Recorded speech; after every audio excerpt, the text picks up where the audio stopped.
नमस्कार आदाब दोस्तों, मैं हूं Ayaz. A to Z India news पर आज आपको एक ऐसी शख्सियत से मिलवाने जा रहे हैं जो इस क्षेत्र की समस्या से अधिकारियों को रूबरू करा रहे हैं, प्रशासन को रूबरू करा रहे हैं, शासन को रूबरू करा रहे हैं। इस वक्त हम मौजूद हैं उत्तर प्रदेश के जनपद कासगंज के नगरपालिका क्षेत्र गंजडुंडवारा में।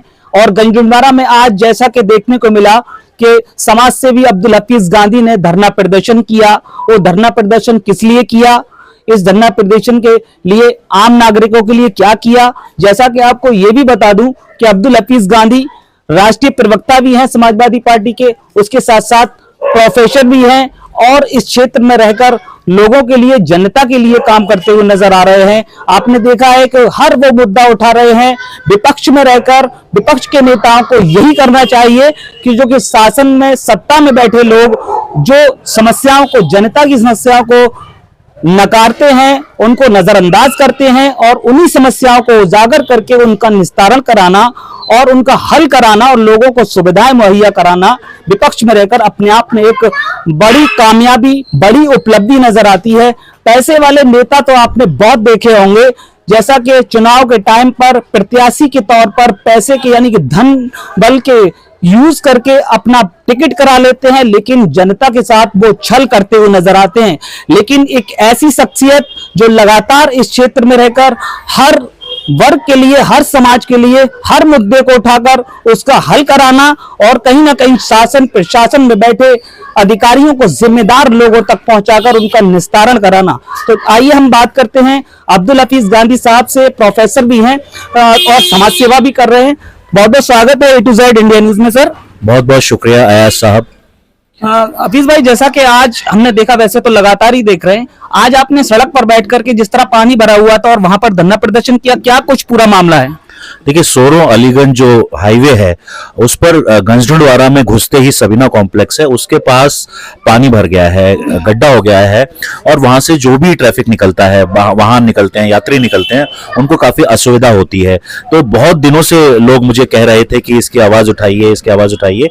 मैंने शासन प्रशासन के संज्ञान में लेकर आए थे, क्योंकि ये रोड वर्ल्ड बैंक ने बनाया है, जो PWD विभाग की वर्ल्ड बैंक खंड होती है उसने ये रोड बनाया है और 5 साल तक वही मेंटेनेंस करेंगे। उसका ऑफिस अलीगढ़ में है। तो जो कासगंज में PWD का ऑफिस है उनसे भी हमने कहा, और जो पहले भी जो अधिकारी रहे हैं, चाहे वो जल निगम के अधिकारी रहे हो, उनसे भी हमने इस रोड की मरम्मत के संबंध में बोला था, लेकिन अभी तक कोई भी कारगर कदम प्रशासन की तरफ से नहीं उठाया गया है। इसलिए आज मैंने धरना प्रदर्शन करने के लिए वहीं पर मैं बैठ गया और एक तरीका मैंने अपनाया कि शासन प्रशासन का ध्यान इस तरफ कैसे दिलाया जाए। तो मैं आज वहां पर बैठ गया और बैठकर मैंने विरोध प्रदर्शन जताया है। अब मैं कुछ दिन बाद जो कासगंज की जिलाधिकारी हैं मेधा रूपम जी, उनसे भी मिलूंगा और ये मांग रखूंगा, जो ये रोड जिसकी मैं बात कर रहा हूं, यहाँ पर जो जल निगम है उसने कुछ दिन पहले काम किया था, कुछ माह पहले काम किया था, जिसकी वजह से वो रोड धंस गया है। वहां पाइप डाले थे, क्योंकि प्रधानमंत्री की जो हर घर जल योजना है उसके तहत उसके नीचे पाइप डाले गए थे, उसके बाद ऐसी मिट्टी डाल दी गई थी।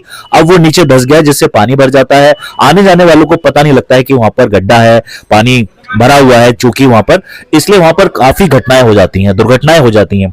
कोई बड़ी दुर्घटना ना हो, उसको रोकने के लिए आज मैंने धरना प्रदर्शन किया है।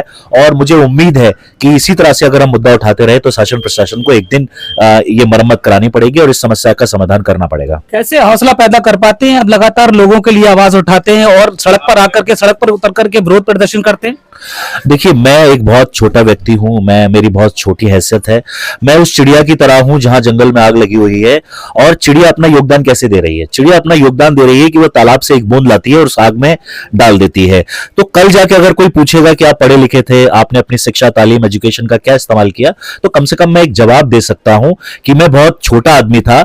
जो प्रयास मैं कर सकता था, जो जनता की आवाज बनकर जिन मुद्दों को मैं उठा सकता था, वो कम से कम वो मुद्दे मैंने उठाए हैं। एक चिड़िया की तरह एक पानी की बूंद उस जलते हुए जंगल में मैं डालने की कोशिश कर रहा हूं। मेरा आगे इतिहास में जो भी नाम आएगा तो वो आग बुझाने वालों में से आएगा, समस्याओं के समाधान कराने वालों में से आएगा, आवाज उठाने वालों में से आएगा।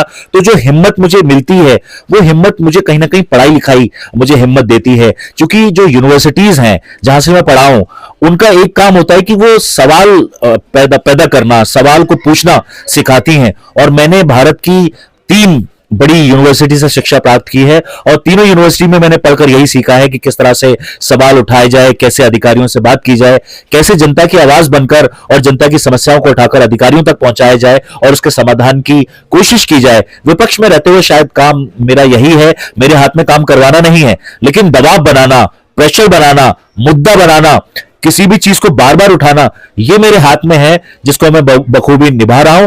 बाकी फैसला जो है वो पब्लिक के हाथ में है। बहुत सारे राजनेता आपने देखे होंगे, उनकी पॉलिटिक्स करने का तरीका अलग अलग है। मेरा पॉलिटिक्स करने का तरीका है कि मैं गरीबों के मुद्दे उठाता हूं, मैं जो टिर्री चलाते हैं उनके मुद्दे उठाता हूं, रिक्शा वालों के मुद्दे उठाता हूं, सड़क बिजली पानी के मुद्दे उठाता हूं, शिक्षा और स्वास्थ्य के मुद्दे उठाता हूं, जो कहीं ना कहीं आम आदमी को जो मुद्दे प्रभावित करते हैं, ऐसे मुद्दे में उठाने की कोशिश करता हूं। क्योंकि हर एक पढ़े लिखे जागरूक नागरिक की जिम्मेदारी है कि वो मुद्दे उठाए, शासन प्रशासन के संज्ञान में लेकर आए, क्योंकि जब तक शासन प्रशासन के संज्ञान में कोई चीज नहीं आएगी तो कैसे समाधान होगा उसका। तो मेरा काम है मुद्दे उठाना, उसको प्रशासन के सामने लेके आना, लिखा पढ़त करना और लिखा पढ़त के माध्यम से उन समस्याओं का समाधान कराना, यही मेरा प्रयास रहता है।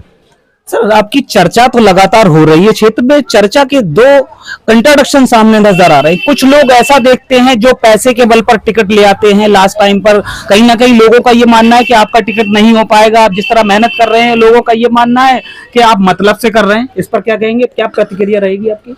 देखिए, राष्ट्रीय अध्यक्ष माननीय अखिलेश यादव जी ने सीधा कहा है कि 2027 में अपना टिकट कोई भी पक्का मान के ना चले, यहां तक कि मौजूदा जो विधायक है वो भी मान के ना चले।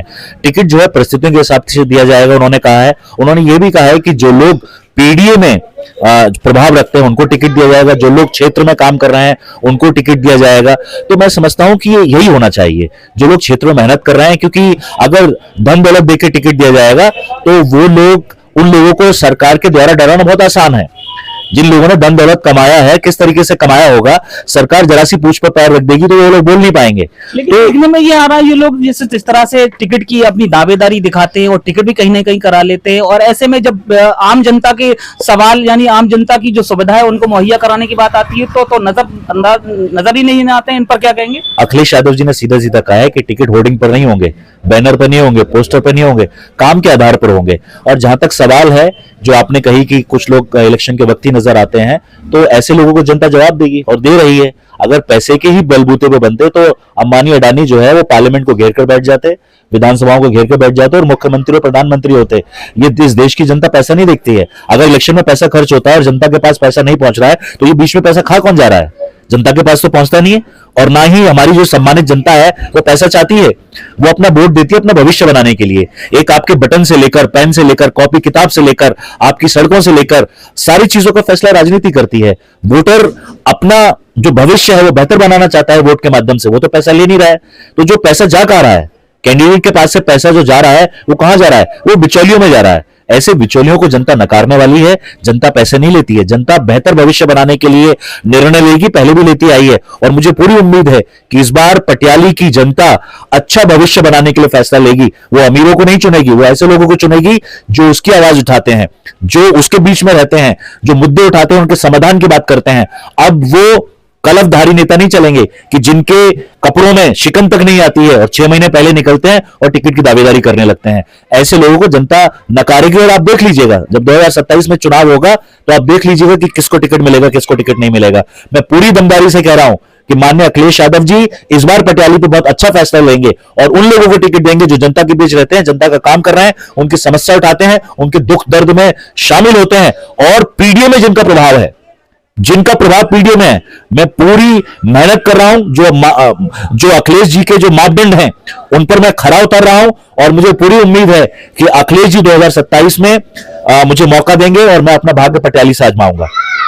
तो ये थे डॉक्टर अब्दुल हफीज गांधी साहब, जो लोगों के लिए आवाज उठाते हैं, जनता की आवाज बनते हैं, समस्याओं का समाधान कराते हैं। लेकिन आप लोगों से मैं इस वीडियो के माध्यम से, अपने चैनल के माध्यम से अपील करना चाहूंगा, अगर आपके क्षेत्र में कोई भी समस्या है तो आपके जो विपक्ष में बैठे नेता हैं वो कहीं ना कहीं इस क्षेत्र की दावेदारी अपनी दिखाना चाहते हैं, तो उनको अपनी समस्याओं से अवगत कराइए और उनको फ्रंट पर आकर के उन समस्या का निजात कराने के लिए उनको सामने लाइए, वरना पीछे बात करने से क्या फायदा।